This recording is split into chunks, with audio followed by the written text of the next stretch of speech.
এই হাসতাতরা, এই আবুল কালাম আজাদ, এরা মৃত ব্যক্তির নামে কিভাবে টিসিবি লাইসেন্স দেয়? আমাদের নিজেদের গায়ে পেট্রোল ঢেলে আগুন জ্বালিয়ে দেব। মৃত ব্যক্তির নামে ডিলারশিপ দেওয়া হয়েছে। বাংলাদেশ সরকারের প্রত্যেকটা প্রতিষ্ঠানে যতজনকে নিয়োগ দেওয়া হয়েছে এই 17 বছরে, তাহলে সবাইকে বাদ দেন।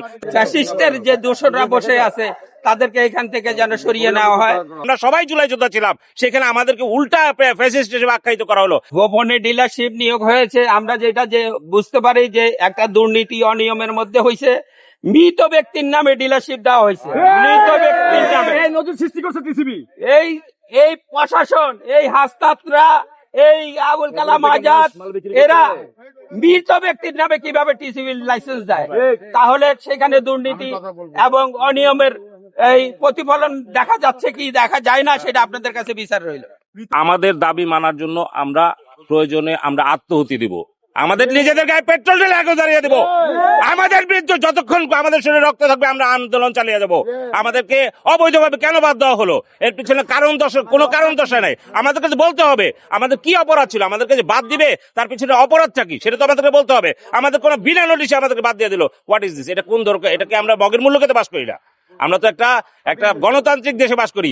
আমরা জুলাই যোদ্ধা, আমরা সবাই জুলাই যোদ্ধা ছিলাম, সেখানে আমাদেরকে উল্টা ফ্যাসিস্ট হিসেবে আখ্যায়িত করা হলো। কেন টিসিবিতে কি এই গত 17 বছরের নিয়োগ হয় নাই? তাহলে কি তারা সবাই ফ্যাসিস্ট? যদি তাই হয় তাহলে তাদেরকে আগে বাদ দেন, তারপর আমাদের কাছে আসেন। কেন আমাদেরকে বাদ দিবেন? তাহলে টিসিবিতে বাংলাদেশ সরকারের প্রত্যেকটা প্রতিষ্ঠানে যতজনকে নিয়োগ দেওয়া হয়েছে এই 17 বছরে, তাহলে সবাইকে বাদ দেন, তারপর আমাদেরকে বাতিল করেন। কেন আমাদেরকে বাতিল করবেন? অতএব আমাদেরকে বাদ দেওয়া চলবে না, কোনো অবস্থাতে আমরা মানবো না। আজকে আমরা অল্প কিছু লোক অনশনের দাবিতে আসছি, অল্প কিছু লোক আছে, পরে সারা দেশের 8,500 ডিলার একত্রে আমরা এখানে অনশন করব।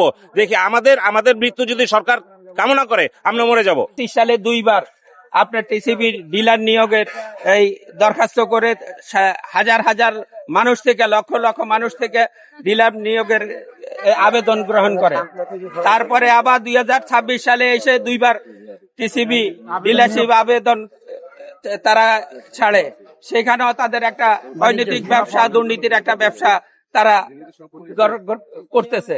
তা আমরা চাই এগুলি বন্ধ হোক। টিসিবির এখানে যে অসাধু ফ্যাসিস্টের যে দোসররা বসে আছে তাদেরকে এখান থেকে যেন সরিয়ে নেওয়া হয়। নিয়োগ বিজ্ঞপ্তি দিছে, নিয়োগ বিজ্ঞপ্তি দেওয়ার মূল কারণ ওরা দেখাইছে আসন খালি আছে, যে সেই বিধায় ওরা নতুন করে নিয়োগ বিজ্ঞপ্তি দিছে। অথচ ওই প্রত্যেকটা আসনে আমাদের নির্ধারিত পূর্বের টিসিবি ডিলার ছিল থাকা সত্ত্বেও আমাদেরকে বাতিল ঘোষণা করে নতুন করে নিয়োগ দিতে যাচ্ছে। তাহলে এখানে আসন খালি থাকলো কোথায়? এটা কোন হিসেবে এটা করলো? আমাদের বাতিল করার পিছনে কারণ কি? কোনো অবৈধ কারণ ছাড়া অথবা কোনো নির্দিষ্ট কোনো কারণ ছাড়া আমাদের বাতিল করতে পারে না। এছাড়া আমাদেরকে যখন নিয়োগ দেওয়া হয় তখন আমাদেরকে বলা হয় কোনো ডিলার যদি 2 বছর সুন্দরভাবে সুষ্ঠুভাবে মাল পণ্য বন্টন করতে পারে, সেই ক্ষেত্রে তাকে স্থায়ী ডিলার হিসেবে গ্রহণ করা হবে। সেই ক্ষেত্রে আমাদের এখানে এক একজন ডিলার 15 বছর 20 বছর পর্যন্ত অভিজ্ঞতা আছে। তাদের অভিজ্ঞতা হইল কি তারা যদি অবৈধ হয়ে থাকে? সুতরাং আমাদের কোনোভাবেই তারা নবায়ন না দিয়ে ওরা থাকতে পারে না।